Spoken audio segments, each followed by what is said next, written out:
రిజర్వేషన్లు రావాలన్నా, స్థానిక సంస్థలలో రిజర్వేషన్లు కొనసాగాలన్నా న్యాయస్థానాలు ఒకే ఒక మాట అడిగినాయి, మీరు ఎంతున్నారు, మీ లెక్క ఎంత, మీ లెక్క తెలవకుండా మీకు రిజర్వేషన్ ఇవ్వడానికి లేదు అని న్యాయస్థానాలనే.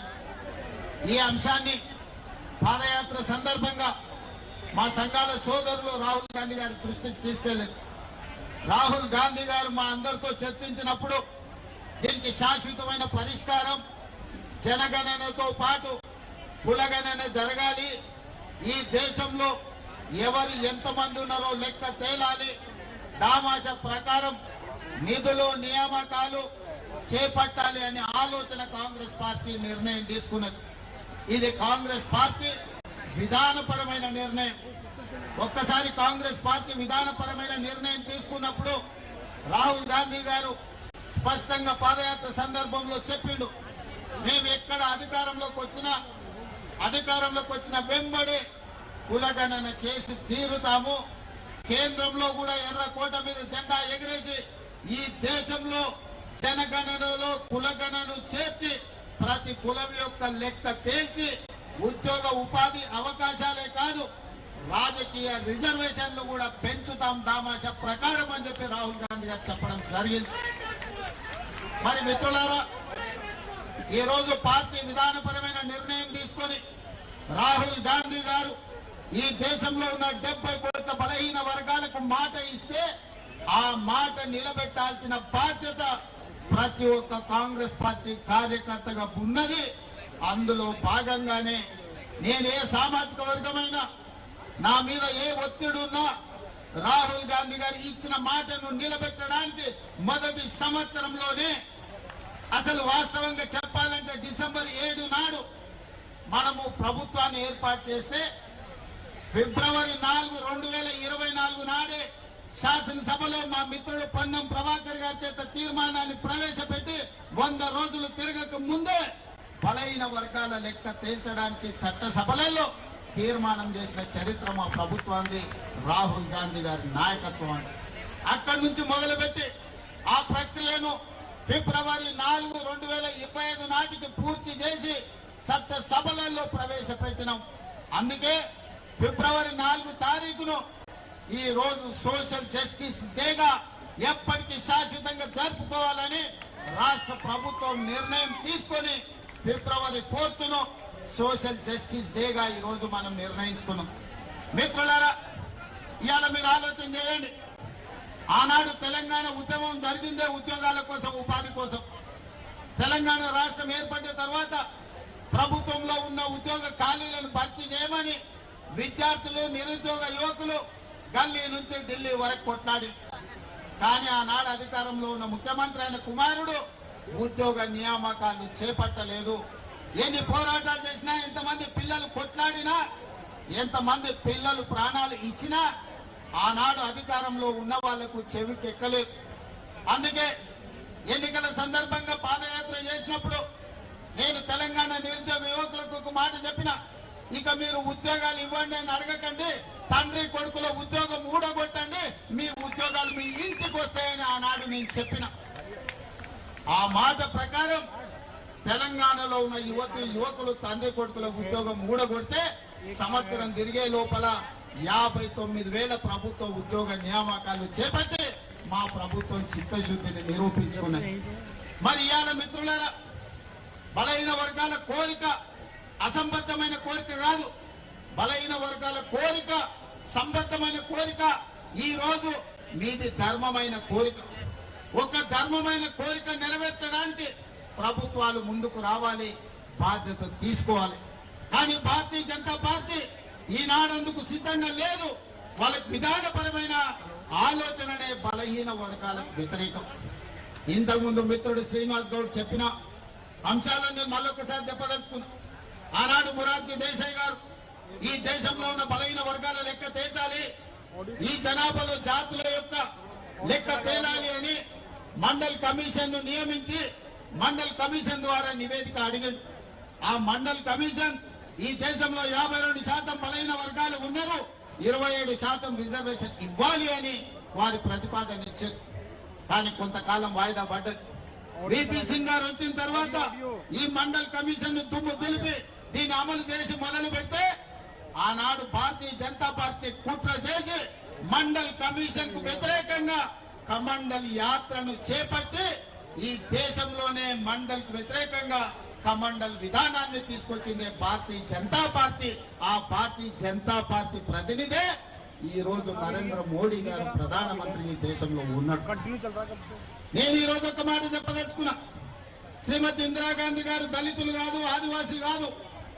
కానీ శ్రీమతి ఇందిరాగాంధీ గారు దళితుల పట్ల, గిరిజనుల పట్ల, ఆదివాసుల పట్ల అమ్మలాగా వ్యవహరించి వాళ్ళకి రిజర్వేషన్లను అమలు చేయడమే కాదు, సొంత ఇల్లు కట్టుకోవడానికి ఇల్లు ఇవ్వడమే, ఇందిరమ్మ ఇల్లు ఇవ్వడమే కాదు, ఆవిడ అసైన్మెంట్ చట్టాన్ని తెచ్చి భూస్వాముల దగ్గర వేలాది లక్షలాది ఎకరాలను ప్రభుత్వం గుంజుకొని ఎస్సీ ఎస్టీ బీసీలకు అసైన్మెంట్ పట్టాలు ఇచ్చి భూ యజమానులను ఇందిరమ్మ చేసింది.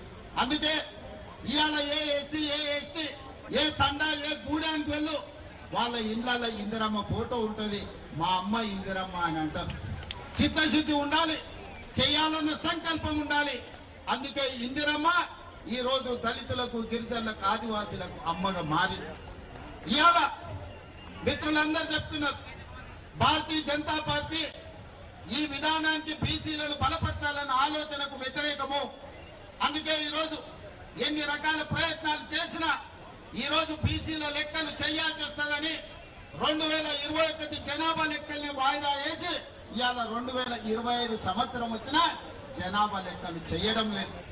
ఎందుకంటే రాహుల్ గాంధీ గారు డిమాండ్ చేసిండ్రు, ఈసారి జనాభా లెక్కలల్లా కులగణన జరగాలి, జనగణనతో పాటు కులగణన జరగాలి, ఆ నివేదిక ప్రకారమే రిజర్వేషన్లు పెంచాలి అని.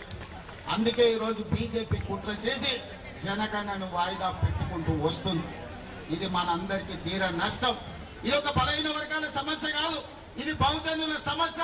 బహుజనులందరూ ఏకమై లెక్కలు తేలుస్తేనే తప్ప, మీ లెక్క పక్కాగా ఉంటే తప్ప మీకు ఉద్యోగ ఉపాధి, అదే విధంగా రాజకీయ రిజర్వేషన్లు పెరగవు. అందుకే మిత్రులారా, మనం అక్కడ గల్లీ నుంచి సంఘాలతో మాట్లాడినాం, సంస్థలతో మాట్లాడినాం, ప్రజా ప్రతినిధులతో మాట్లాడినాం. ప్రభుత్వం చర్చలు చేసింది, నివేదికలు తెప్పించింది, తెలంగాణలో కులగణన చేసింది. మొత్తం లెక్కలు తేల్చి తెలంగాణ రాష్ట్ర ప్రభుత్వం బలహీన వర్గాల లెక్క 56.36% అని ఇవాళ లెక్క తెచ్చిన రాష్ట్రం ఈ దేశంలోనే మొట్టమొదటి రాష్ట్రం తెలంగాణ రాష్ట్రం అని చెప్పి నేను ఈ సందర్భంగా తెలియజేస్తున్న మిత్రులారా, ఇవాళ ఏ రాష్ట్రంలో, గుజరాత్ తో సహా భారతీయ జనతా పార్టీ అధికారంలో ఉన్న ఏ రాష్ట్రంలో కూడా ఈ కులగణన చెయ్యలేదు.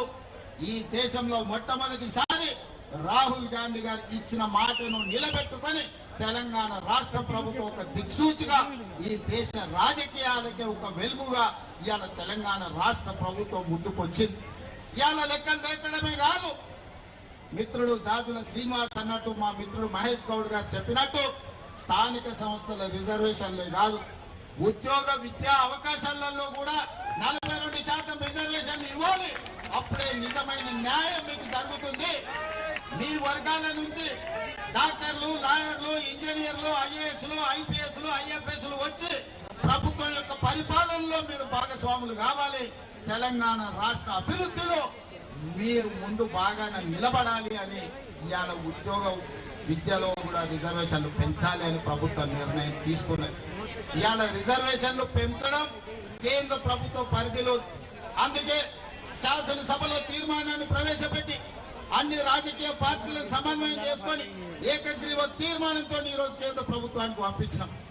నేను ఇప్పుడు అడుగుతున్న నరేంద్ర మోడీ గారు, అయ్యా మేము మా రాష్ట్రంలో చేసుకుంటామని అడిగినాం, మీ గుజరాత్ లో చేయమని మేము తీర్మానం చేయలే, మీ ఉత్తరప్రదేశ్ ప్రభుత్వంలో చేయమని తీర్మానం అడగలే, మీ మధ్యప్రదేశ్ లో మీ ప్రభుత్వంలో చేయమని అడగలే. మా తెలంగాణలో మా 4 కోట్ల ప్రజలల్లా మా బలైన వర్గాల సోదరులకు 42% రిజర్వేషన్లు ఇస్తాం, మేము మాకు అనుమతి ఇవ్వండి అని మేము తీర్మానం చేస్తే నరేంద్ర మోడీ గారు మీకు వచ్చిన కష్టమైందని నేను అడుగుతున్నా. నీ గుజరాత్ లో గుంట భూమి అడగలే, నీ రిజర్వేషన్లో 1% మేము అడగలే. మేము మా తెలంగాణలో మా పిల్లల చదువులకు, మా పిల్లల ఉద్యోగాలకు, మా సోదరుల రాజకీయ అవకాశాల కోసం ఇవాళ మేము 42% రిజర్వేషన్ ఇస్తామని మా ప్రజలు ఎన్నుకున్న శాసనసభలో ఇవాళ మేము తీర్మానం చేసి, మీకేం కష్టం వచ్చిందని నేను అడుగుతున్న మోడీ గారిని. మీ దాంట్లో భాగస్వామ్యం అడగలే, ఢిల్లీలో మీ కుర్చీ కూడా మేము అడగలే, ఎర్రకోట మీద మేము జెండా ఎగరేస్తామని చెప్పలే. మా దగ్గర మా బలైన వర్గాల లెక్క తేలింది, మా రిజర్వేషన్లు పెంచుకుంటాం, మాకు అనుమతి ఇవ్వండి మోడీ గారు మహాప్రభు అని అక్కడి నుంచి తీర్మానం పంపించిన. అయినా పలకలే. బండి సంజయ్ని కలిసిండు, ధర్మపురి అరవింద్ని కలిసిండు, కిషన్ రెడ్డిని కలిసిండు. మా పిల్లలు విజ్ఞప్తి చేసిరు, మా సోదరులు డిమాండ్ చేసిండు. వాళ్ళు పలకలే, వాళ్ళు మళ్ళీ చూడలే. అందుకే ఇవాళ గల్లీలో ఉండి చెప్తే మీకు వినిపిస్తలేదు. అందుకే ఢిల్లీకి వచ్చి చెప్తాం, మోడీ గారు మీరు వినండి, జంతర్ మంతర్లో మా గొంతు వినిపిస్తున్నాం. ఇవాళ ఢిల్లీకి వచ్చినాం. ఆనాడు కురుక్షేత్రం సందర్భంగా ఒక మాట చెప్పిండు, ఆయనను పోయి రావలే హస్తినకు అని. ఆయనను పోయి రావలేను హస్తినకు అని యుద్ధానికి ముందు, కురుక్షేత్ర యుద్ధానికి ముందు పెద్దలు చెప్పారు. దాంట్లో భాగంగానే మా బలైన వర్గాల సోదరులతో కలిసి ఆయనను హస్తినకు వచ్చింది. ఈరోజు ప్రధానమంత్రి గారు మీరు వినండి, మీరు మా గుండె సప్పుడు వినండి, మా ఆలోచనలు పంచుకోండి, మాకు అనుమతి ఇవ్వండి, అప్పుడు మీ గౌరవం ఉంటుంది. అదే తెలంగాణకు మిమ్మల్ని పిలిచి పార్టీలకు అతీతంగా 10 లక్షల మందితో బహిరంగ సభ ఏర్పాటు చేసి ప్రధానమంత్రిగా మిమ్మల్ని సన్మానించే బాధ్యత నేను తీసుకుంటా. మా రాష్ట్రంలో మాకు అనుమతి ఇవ్వండి, మేము సిద్ధంగా ఉన్నాం అమలు చేయడానికి. చట్టం అధికారం మీ చేతుల్లో ఉంది కదని మా మీద ఆధిపత్యం చెలాయించాలని ఆలోచన చేయదు. మా మీద ఆధిపత్యం చెలాయించాలనుకుంటే నిజాంలకు రజాకర్లకు ఏ గతి పట్టిందో మీరు చూసారు. ఉమ్మడి రాష్ట్రంలో ఏం జరిగిందో మీరు చూసారు. తెలంగాణ రాష్ట్రంలో గడీల నుంచి పరిపాలన అందించాల్సిన వాళ్ళు ఇవాళ ఎక్కడున్నాడో చూసారు. ఇవాళ ఢిల్లీలో గద్దె మీద ఉన్నామని మీరు అనుకుంటున్నారు. రావాలి మళ్ళీ మా గల్లీలోకి, మీరు మీ వాళ్ళు మా గల్లీలోకి రావాలి. మీరు ఎప్పుడు ఢిల్లీలో ఉండరు, మళ్ళీ రావాలి. మళ్ళీ వచ్చినప్పుడు మా చేతికి దొక్కుతారు. మీరేం మర్చిపోవద్దు. మా బలైన వర్గాల సోదరులు చిన్న సాయం చేస్తే కూడా జీవితాంతం గుర్తుపెట్టుకునే జాతులు. ఆకలి మీద వస్తే ఇక్కడ పువ్వ పెట్టినా, ఎండను వస్తే గిలాస మంచినీళ్ళు ఇచ్చినా మా బలైన వర్గాలు జీవితకాలం గుర్తుపెట్టుకునే జాతులు ఇది. ఈ జాతులకు అన్యాయం చేస్తే మర్చిపోతారని మీరు ఎట్లా అనుకుంటారు మోడీ గారు? మీరు ఏ జాతి అని మేము అడుగుతలేము, మా జాతులకు ఎందుకు అన్యాయం చేస్తారని మేము అడుగుతున్నాం. మేము మా జాతులకు న్యాయం చేస్తామని మేము ముందుకు వచ్చినప్పుడు మమ్మల్ని ఎందుకు అడ్డుకుంటారని నేను అడుగుతున్నా. ముఖ్యమంత్రిగా, ప్రధానమంత్రిగా మీరు ఈ దేశమంతా అమలు చేస్తారా లేదా నాకు తెలియదు. మీ గుజరాత్ రాష్ట్రంలో మీరు ఏం చేస్తారో నేను అడగట్లేదు. నా తెలంగాణ రాష్ట్రంలో ముఖ్యమంత్రిగా శాసనసభలో ఏకగ్రీవంగా తీర్మానం చేసిన బలైన వర్గాల రిజర్వేషన్ లో 42% ఇవ్వడానికి మీకు వచ్చిన కష్టమేంది, గుజరాత్ కు వస్తున్న నష్టమేందని నేను మోడీ గారిని అడగదలుచుకున్నాను. అందుకే ప్రధానమంత్రి గారు దయచేసి వినండి. మీరు చట్టసభలల్లో మెజార్టీ లేకపోయినా ట్రిపుల్ తలాక్ తెచ్చారు, 370 ఆర్టికల్ తెచ్చారు, సిటిజన్ అమెండ్మెంట్ యాక్ట్ తెచ్చారు, రైతు వ్యతిరేక నల్ల చట్టాలు తీసుకొచ్చారు. ఇవాళ వక్ఫ్ బిల్లు తెస్తున్నారు. మీకు బలం లేకపోయినా, ఇన్ని బిల్లులు మీకు బలం లేకపోయినా, ఇన్ని రాజకీయ పార్టీలు మిమ్మల్ని వ్యతిరేకించినా మీరు అవన్నీ చట్టాలు చేసి ప్రజల నెత్తి మీద రుద్ది ఇవాళ కమ్యూనిస్టుల నుంచి కాంగ్రెస్ వరకు, ఎంఐఎం నుంచి బిఎస్పీ వరకు, ఈ రోజు సిపిఎం నుంచి సిపిఐ వరకు ప్రతి రాజకీయ పార్టీ అనుకూలంగా ఉన్నప్పుడు బలైన వర్గాల రిజర్వేషన్లు పెంచడానికి మీకు వచ్చిన బాధ ఏంటి అంటే నేను అడుగుతున్న మోడీ గారు.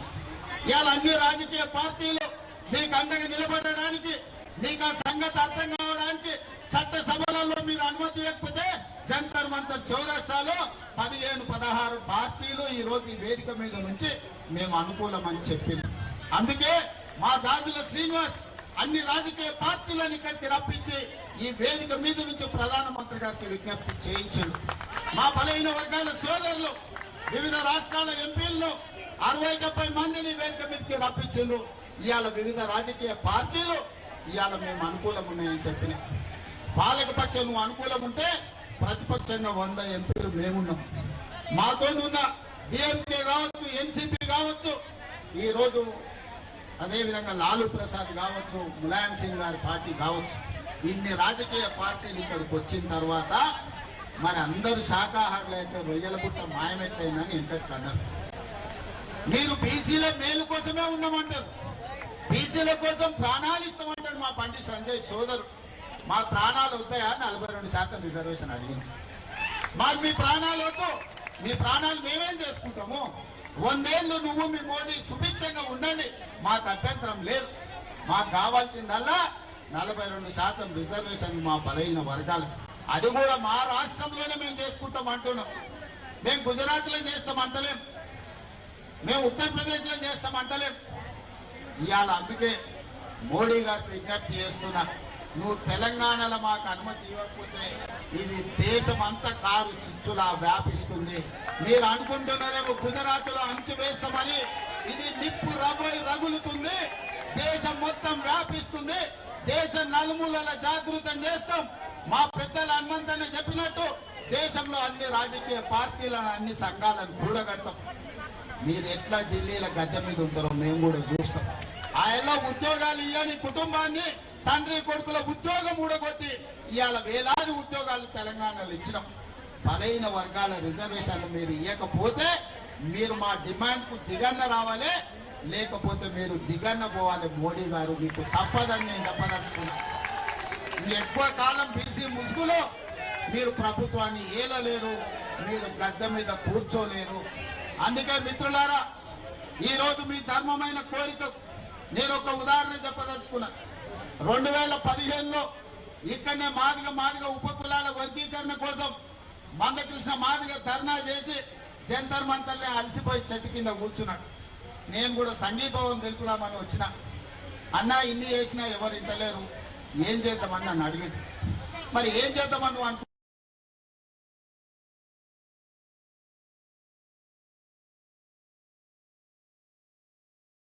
అంటే నాకైతే ఆలోచన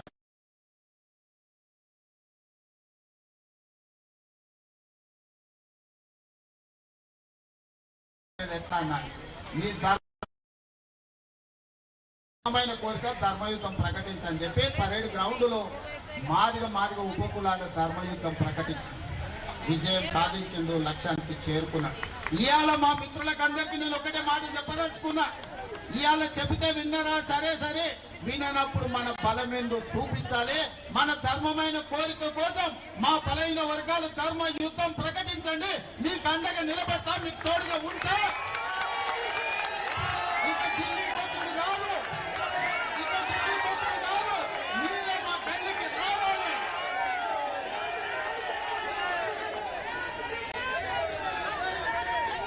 నరేంద్ర మోడీ గారు వినండి, ఇక రాము ఢిల్లీకి, మీరే మా గల్లీలకు రావాలి. మా ధర్మమైన కోరిక కోసం ఈ రోజు ఇక్కడికి వచ్చినాం. సంధిలో భాగంగానే మీ దగ్గరకు వచ్చి మీ విజ్ఞప్తి చేసినాం. కురుక్షేత్రంలో ఆనాడు కృష్ణుడు చెప్పిండు, సయోధ్య కుదుర్చుకుందాం, 5 గ్రామాలు ఇయ్యమని. కానీ దుర్యోధనుడు వినలేదు, వీగిండు. చివరికి కురుక్షేత్రంలో ఏం జరిగిందో మీరు చూసింది. ఇవాళ కూడా మా తెలంగాణ రాష్ట్రంలో మాకు అనుమతి ఇచ్చండి, మా బలైన వర్గాలకు 42% రిజర్వేషన్ మేము ఇచ్చుకుంటామని మేము అడుగుతున్నాం.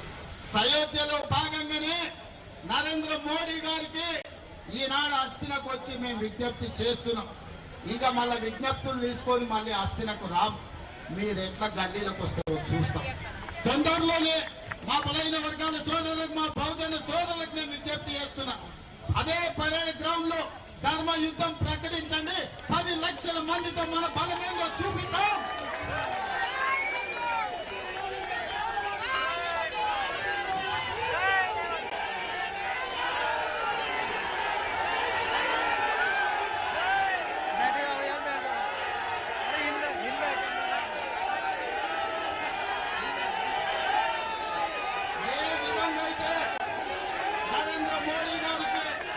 భారతీయ జనతా పార్టీకి ఈ వేదిక మీద నుంచి వేలాది మంది మా బహుజనుల సమక్షంలో భారతీయ జనతా పార్టీకి హెచ్చరిక జారీ చేస్తున్నా. మీరు గద్దె దిగాలి, గ్రామాలలో మీ గద్దెలు కూలాలి. ఇదే మా నినాదం. అయితే మా 42% మా బలైన వర్గాల రిజర్వేషన్లు అమలు చేయడానికి అనుమతి ఇవ్వాలి.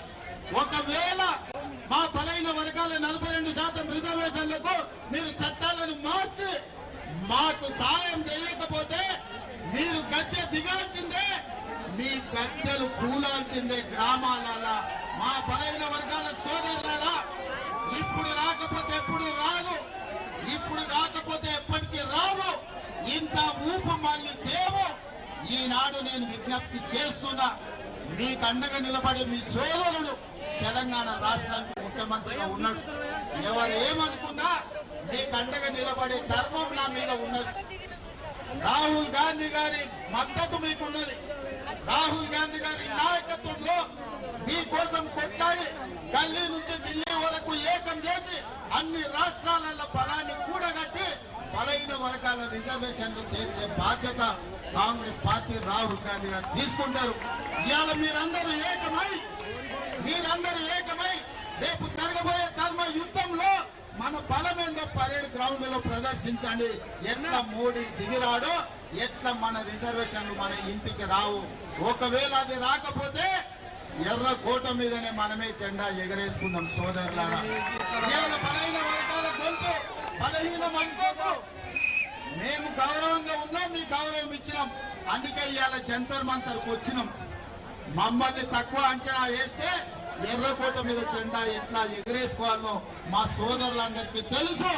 మేమందరం కలిసి ఎర్రకోట మీద జెండా ఎగరేస్తాం, మా రిజర్వేషన్లను సాధించుకుంటామని తెలియజేస్తూ ఇక్కడికి విచ్చేసిన వేలాది మంది మా బహుజనులకు అందరికీ ధన్యవాదాలు తెలియజేస్తూ సెలవు తీసుకుంటున్న మిత్రులారా. అన్నగారికి ఎక్కువ దయచేసి ఎవరు ఎక్కువ బాబు రావద్దా వద్దు. మన భవన ఆగం ఇది వేదిక మంచి లేదు. ఈరోజు ఒక నిమిషం ఆగవే.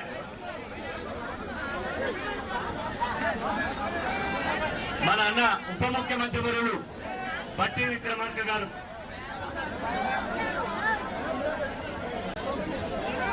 ఇప్పుడు సాంఘీభావంగా మన ఉప ముఖ్యమంత్రి వర్యులు బట్టి అన్న గారు మాట్లాడతారు.